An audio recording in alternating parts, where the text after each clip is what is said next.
بسم اللہ الرحمن الرحیم۔ امام مالک کا عجیب و غریب واقعہ۔ امام مالک کے پاس ایک بندہ آیا، کہنے لگا حضرت آپ جو کہتے ہیں کہ ہم لوگوں کے مال کے مصرف سے ان کی آمد کا اندازہ لگا لیتے ہیں، اس کا کیا مطلب ہے؟ فرمایا اچھا ایسا کرو، یہ درہم ہے، اس کو لے کر شہر میں جاؤ اور جس بندے کو تم سمجھتے ہو کہ وہ سب سے زیادہ غنی ہے، یعنی محتاج نہیں ہے، سائل نہیں ہے، اس کو دے دو اور پھر دیکھو یہ خرچ کہاں کر رہا ہے۔ چنانچہ وہ گیا، اس نے شہر میں دیکھا کہ ایک بندہ، اس کا لباس بڑا اچھا، اس کا چہرہ بڑا اچھا، ایسے جیسے بڑے شریف کا ہوتا ہے، اور وہ ہاتھ میں تھیلا لیے جا رہا تھا۔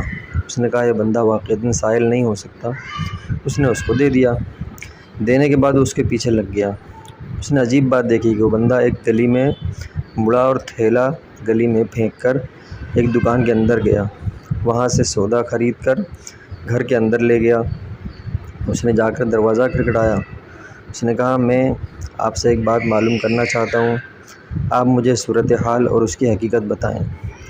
اس نے کہا دیکھو میں سادات میں سے ہوں، میرے گھر میں 3 دن سے فاقہ چل رہا ہے، گھر کے بچے اس وقت فاقے کی وجہ سے مرنے کی حالت میں پہنچ گئے ہیں، میں اپنی کسی بیماری کی وجہ سے مشقت کے قابل نہیں، نہ ہم کسی سے کچھ مانگ سکتے ہیں، نہ آج بچوں کو اس فاقے کی حالت میں تڑپتا دیکھ کر اٹھا۔ میں نے باہر ایک مردہ بکری کو دیکھا، میں نے سوچا چلو اس کا گوشت لے جاتا ہوں، میرے بچوں کے لیے اس اضطرار کی حالت میں حلال ہے۔ میں نے بکری کی ران کاٹی اور لے کر جا رہا تھا کہ آپ نے مجھے پیسے دے دیے، اب میرے لیے اس کا استعمال کرنا حرام ہو گیا، میں نے اس کو پھینک دیا۔ دکان سے چیزیں خریدیں اور گھر والوں کو دیں کہ ایک صاحب نے مجھے ہدیہ دیا ہے۔ چنانچہ جو پیسے آپ نے دیا وہ سید گھرانے کے بچوں نے اضطرار کی حالت میں استعمال کیا۔ اس پر وہ حیران ہو گیا، آ کر حضرت کو بتایا۔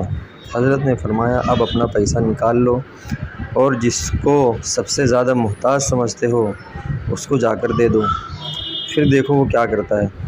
چنانچہ وہ پیسہ لے کر نکلا۔ اس نے بازار میں ایک بندے کو دیکھا جو ذرا لنگڑا بھی تھا، فقیر بنا ہوا تھا۔ چنانچہ اس نے سوچا کہ یہ معذور بھی ہے، فقیر بھی ہے، اس کو پیسے دے دیتا ہوں۔ پیسہ اس کو دے دیا۔ اس کے بعد اس کے پیچھے چلنے لگا۔ دیکھا کہ وہ سیدھا ایک ایسی دکان پر گیا جہاں چرس بکا کرتا تھا، چرس یعنی نشے والی سب چیزیں۔ اس لنگڑے نے اسی پیسے سے کچھ چرس خریدا۔ اس کے بعد وہ لنگڑا نوجوان ایک طوائف کے گھر گیا اور جو پیسے اس نے دیا تھا اس سے زنا کا مرتکب ہوا۔ اس نے اس سے پوچھا کہ تم نے کیا حرکت کی؟ اس نے کھلم کھلا بتا دیا۔